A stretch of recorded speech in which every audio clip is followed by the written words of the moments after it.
Hi, I'm Lee Kelso, host of the HealthCall Live Radio Hour, and I'm glad you're here. Let's talk about fat. You know, body fat is something that's very natural. We all need some, but there's one type of fat you certainly want to have less of. That's called visceral fat. Why is it bad? Where does it come from? And what can you do about it?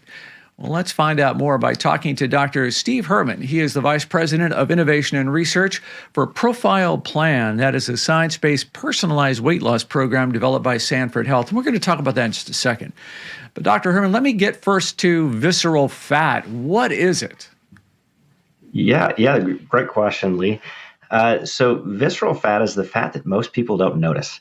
Most people are worried about the external subcutaneous fat, and that's the fat that people stress about, worry about, that's on the outside of their body, just underneath the skin.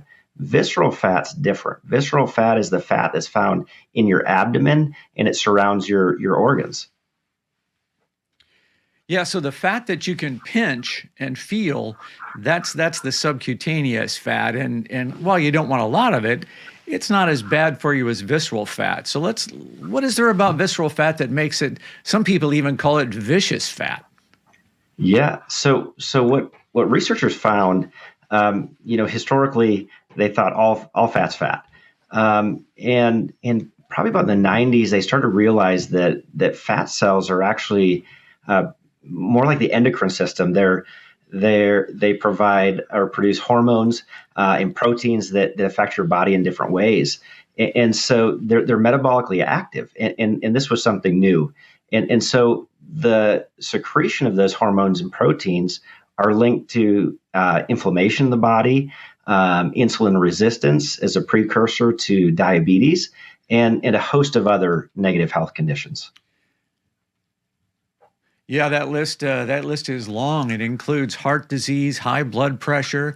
There's some indication that cancer and even dementia are all linked to inflammation that can be tied back to some degree to visceral fat. So yeah, there's a lot of good reasons not to want to have it. How can I tell whether I have an accumulation of visceral fat? Yeah, so it's difficult to see. And this is one of the things that the most accurate way to measure this is through a DEXA scan, CT scan, MRI, where we can actually see inside of your body. And when we can see inside of your body, we can measure it. We can observe changes over time to understand if it's a condition that's worsening. Without that, to do our best to measure it, it would be monitoring things like waist circumference, where fat is stored around the midsection or what's referred to as abdominal obesity, and monitoring changes there as well. The other thing that some clinicians and researchers will look at is a ratio of waist circumference compared to something like your BMI or your body mass index. And having a higher waist circumference relative to a BMI could be an indicator of more visceral fat.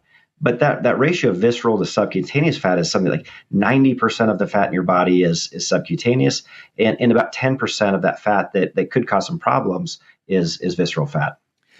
So I have read that if your belly protrudes, the common beer belly, as we've often heard of it referenced, and you can thump it and it sounds firm like a watermelon, that's a worrisome sign. Yes, so there's some thought behind that, and that subcutaneous fat, like you mentioned, is usually a bit spongy and soft, and when the fat, visceral fat, is pushing out as part of this almost apron of tissue that's inside your abdominal cavity. As that starts to push out, it can put pressure on that subcutaneous fat, put pressure on the inside of your abdominal muscles, abdominal wall, that pushes layers and layers forward. And so that loss of some sponginess and springiness for some could be an indicator of a problem underneath. So this fat, this is the visceral fat we're talking about, surrounds the organs in your abdomen. So your intestines, your liver, et cetera, and some of that is normal. But when it gets out of whack, let's talk about how that can influence, you mentioned earlier, it's hormonally active. What's going on there?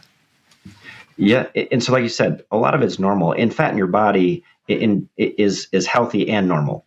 The fat serves a lot of purposes, everything from protecting those organs and protecting your body to storing some extra calories when you need it. And so when you start taking on excessive calories, those calories get converted into triglycerides, and that's stored in fat tissue. And then hopefully it's used for energy. But when you're taking in more calories than you're burning, it gets stored for longer periods of time. And so then as your body starts to produce more and more of these hormones and proteins that act to like a precursor to angiostensin, like you mentioned, it increases blood pressure. So it actually can harden your arteries and blood vessels, which then causes increase in blood pressure. And so that's what happens when it starts to get an excessive amount or an excess amount, it starts to have those negative effects. So is there a link between foods I'm eating, specific foods, and the accumulation of this visceral fat, or is it just a matter of calories in, calories out? Yeah, we want people to focus on a broadly healthy meal plan, healthy diet that includes fruits and vegetables, because there's a number of benefits from those types of things. But one of the really important links actually is exercise, and so some research actually shows that exercise can provide a bigger impact in reducing visceral fat than dietary changes. But we don't want to just do one or the other. So we want to combat it with both, right? We want to increase our exercise or activity to a healthy level. And the guidelines say, targeting 150 minutes a week or more of moderate intensity exercise, a couple days a week of some resistance training or strength training, lifting weights to strengthen our muscles, and then match that with a healthy diet of fruits and veggies, and avoiding that excess in calories that has the trickle down impact of increased fat storage, which leads to the things that we just talked about. Those are huge lifestyle changes. If you've never been that guy who ate well and exercised, man, that's a tough lifestyle to change. How do we get started on that? Yeah, I think that's what we see a lot out there is it's really difficult to solve world peace in a day. You can't do everything, and you can't do everything at once. It's really challenging, and you might set yourself up for failure or disappointment when all of those things don't happen.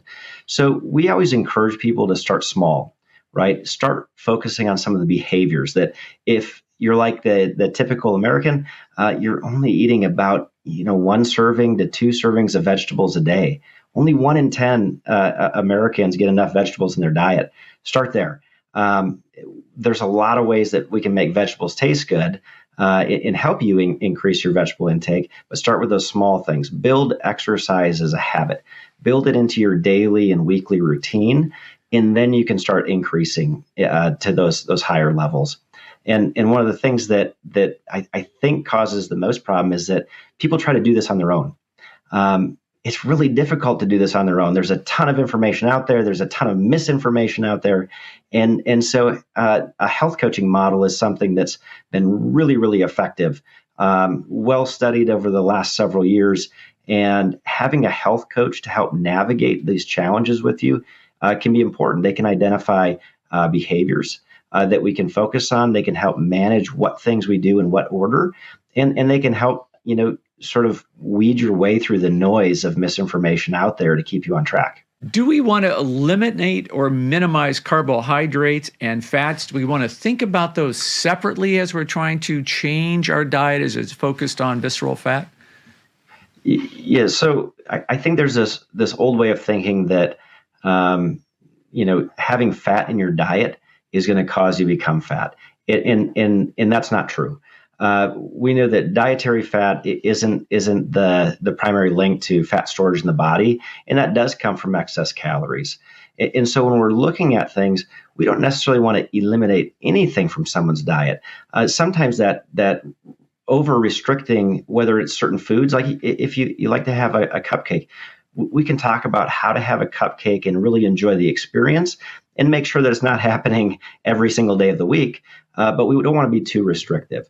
There are some strategies of working with lower fat diets and lower carb diets for different reasons.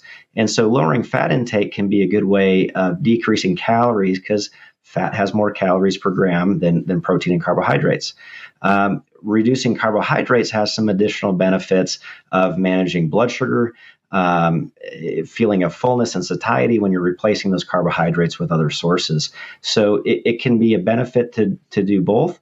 And we're actually understanding a lot more about how your genetics play a role in this and trying to focus on personalized nutrition in the future to help people out. Yeah, let's go there. I want to hear more about personalized nutrition. I mean, we all know people who, there's folks who can eat anything and they never seem to gain weight, and then other folks who look at a cupcake and add a pound, right? We've all heard those stories. Is that what you're talking about when the genetic differences come in? Yeah, obesity itself and human metabolism is incredibly complex. And we're starting to understand a lot more about genetic markers, genetic risk factors, in ways that we can work with your genetics through a nutrition plan to help you achieve your goals, whether that's improving exercise performance or losing weight. And so as we get to that point, we're starting to understand this better. Health coaches can help understand what that information means. And then, just knowing that isn't always the most important thing. How do we execute that plan? And that's where a health coach can come in, that there's a ton of information out there, but executing on that is difficult. And that's what we see in sports, right? That's why there's coaches. There's so much you could do. How do we focus on doing the right things and getting feedback over and over and over again so that those small changes really add up over time? Okay, so let's say I'm interested in a health coaching program, which I believe is what Profile Plan is all about. Paint a picture for me of what that looks like. How does it work? Am I going to see somebody? Is it done over the phone or over video? Just give me the rundown on what you're talking about there.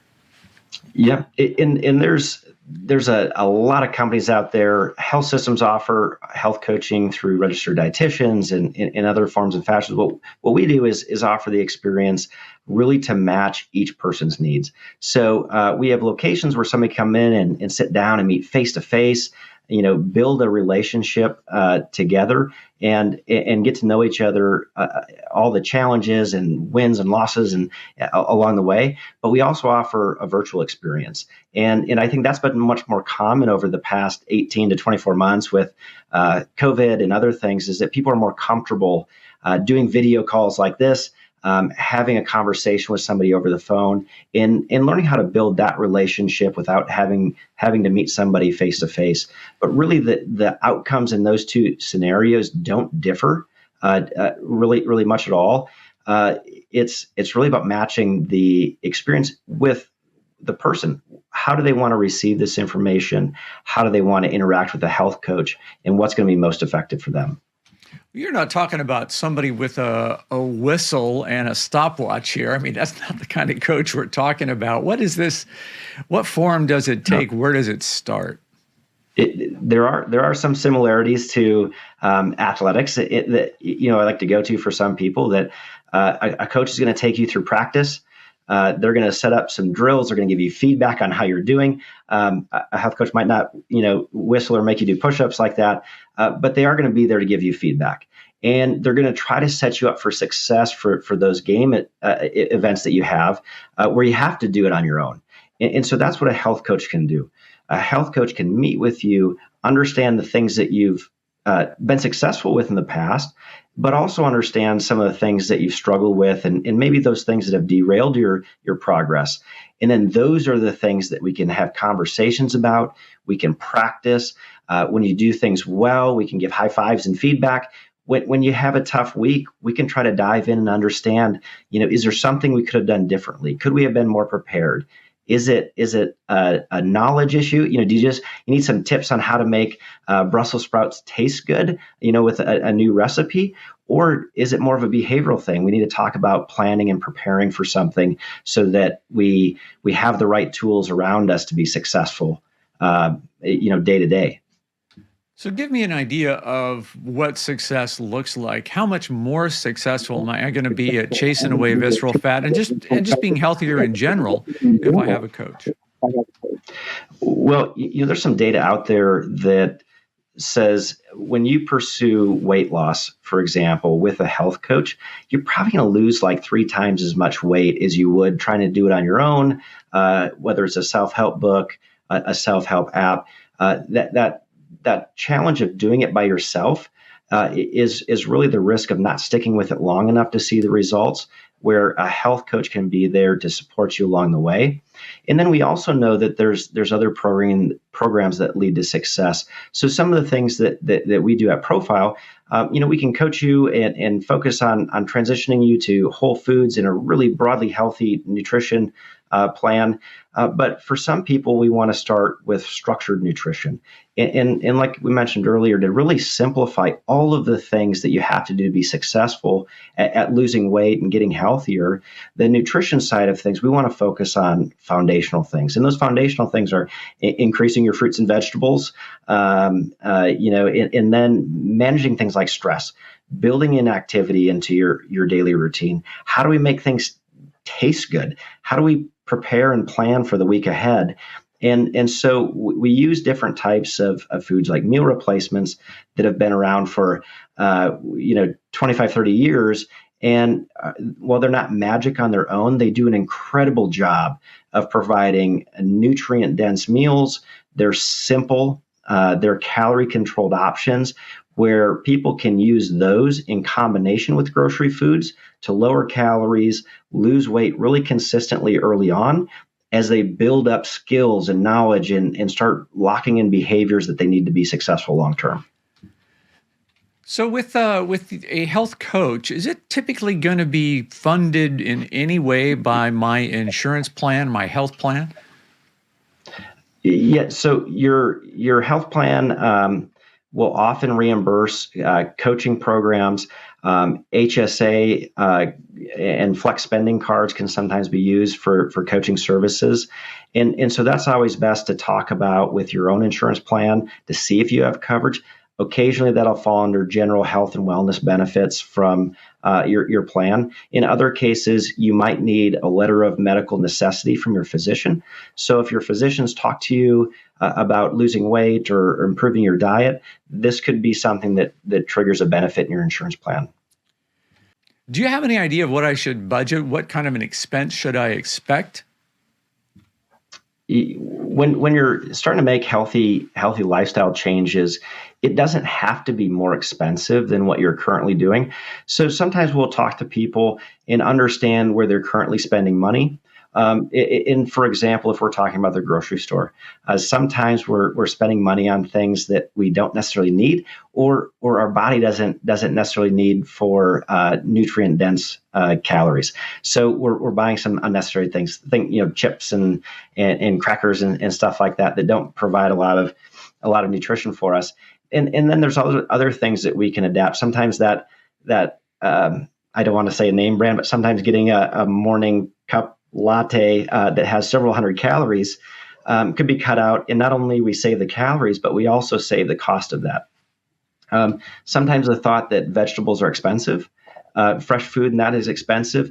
And we also know that using frozen vegetables, frozen fruit, canned items can be really cost effective and still very nutritious, because in fact, when they're doing the flash freezing, they're freezing those things at optimal ripeness rather than picking them early and letting them ripe in transit to the grocery store. And then when we're talking about health coaching programs, it could run you anywhere from maybe $50 for a single meeting with somebody up to a couple $100s a month, depending on the type of program and service that's offered. So a lot of people find out that they might save money, or it might not be that much more expensive than what they're currently doing. And for others, if it is a little bit more expensive, sometimes that investment in their health is really important and pays off for the long term. Yeah, I think we all need to be thinking about that now more than ever. Dr. Steve Herrmann, thank you. I appreciate your information on visceral fat, also health coaching, and how we can step away from a lifestyle that's leading us down a bad path. Thanks for being here. Yep. Thanks a lot, Lee.